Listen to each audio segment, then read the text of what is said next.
le bassin a été activé, donc on a évité le rejet de plusieurs milliers de mètres cubes d'eau vendredi soir. Néanmoins, vous le savez, ce matin, parce qu'on va en venir aux épreuves, il y avait un entraînement qui était prévu pour les athlètes qui souhaitaient prendre connaissance, même si nombre d'entre eux ont pris connaissance avec le site olympique l'été dernier, qui a été annulé. La familiarisation a été annulée parce que les pluies de vendredi soir ont été malgré tout impactantes pour la qualité de l'eau. On a une qualité de l'eau qui s'est un peu dégradée. Donc pour prendre aucun risque et pour que les athlètes soient en pleine forme pour leurs épreuves de mardi et mercredi, les fédérations ont décidé de ne pas tenir cet entraînement.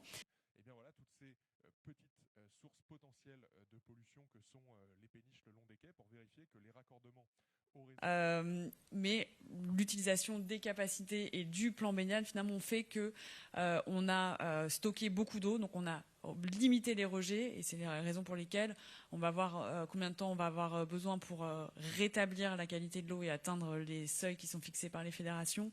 Mais voilà, on voit que tout ce qu'on a fait finalement, au premier jour, on est déjà dans dans l'utilisation de ce plan et qu'il a été calibré exactement pour ce dont on avait besoin. On se rend compte qu'en fait, rien qu'en nageant le long des quais, souvent on se dit on a peur des vélib,